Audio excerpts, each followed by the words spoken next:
প্রধানমন্ত্রী তারেক রহমানের সভাপতিত্বে ফ্যামিলি কার্ড বিষয়ক সভা অনুষ্ঠিত হচ্ছে সচিবালয়ের মন্ত্রিপরিষদ বিভাগে।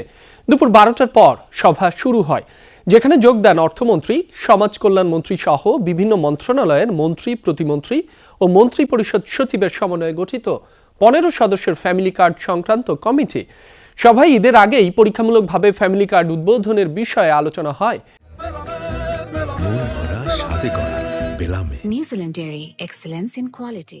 এর আগে নিউমুরিং কন্টেইনার টার্মিনালের বিষয়ে আরেকটি সভা অনুষ্ঠিত হয় সচিবালয়ের মন্ত্রিপরিষদ বিভাগে। সকাল 10:30টায় প্রধানমন্ত্রী তারেক রহমানের সভাপতিত্বে বৈঠকটি শুরু হয়। বৈঠকে অংশ নেন অর্থমন্ত্রী আমির খসরু মাহমুদ চৌধুরী, নৌমন্ত্রী শেখ রবিউল আলম, আইন ও সংসদ বিষয়ক মন্ত্রী আসাদুজ্জামান আসাদ সহ সংশ্লিষ্টরা।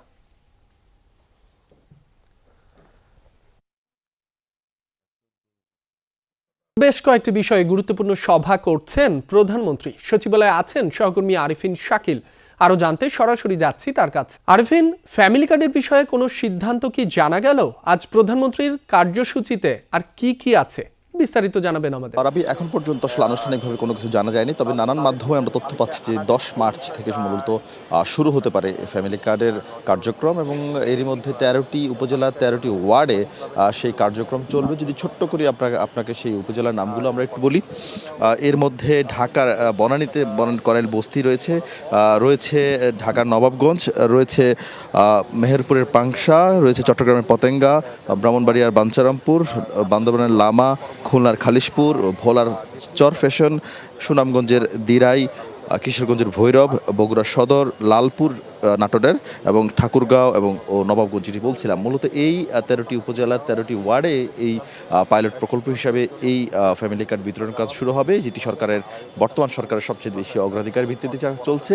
এর বাহিরে কিছুক্ষণ আগে আপনি জানেন যে 6টি যে সিটি কর্পোরেশনে 6 জন প্রশাসক নিয়োগ দেওয়া হয়েছে সরকারের পক্ষ থেকে। সেই 6 প্রশাসক প্রধানমন্ত্রী তারেক রহমানের সঙ্গে তারা সাক্ষাৎ করেছেন, এবং তারেক রহমান তাদের কাছে 6 মাসের এক ধরনের পরিকল্পনা বা অ্যাসাইনমেন্ট তাদেরকে দিয়েছেন। বলেছেন আগামী 7 দিনের ভিতরে যার যে সিটি কর্পোরেশনে তারা কি করতে চান আগামী 6 মাসের ভিতরে, যেমন ক্লিন এবং গ্রিন সিটি করার জন্য তাদের যে পরিকল্পনা, সেই পরিকল্পনার সারসংক্ষেপ প্রধানমন্ত্রী দপ্তরে সেগুলো জমা দেওয়ার জন্য নির্দেশ দেওয়া হয়েছে, যা আগামী 6 মাসের মধ্যে এই প্রশাসকরা সেগুলো কাজ করবেন, সেগুলোর দায়িত্ব পালন করবেন। অর্থাৎ তারেক রহমানের যেই নির্বাচনের আগে তিনি যেই মানুষের কাছে যে প্রতিশ্রুতি দিয়েছিলেন, যে একটি সামাজিকভাবে বা একই যদি বলি যে একেবারেই মানুষের বসবাসযোগ্য যে নগরী করার জন্য তার যে প্রতিশ্রুতি, আর অর্থাৎ মশা নিধন থেকে শুরু করে বনায়ন, সেই সঙ্গে ড্রেনেজ ব্যবস্থা।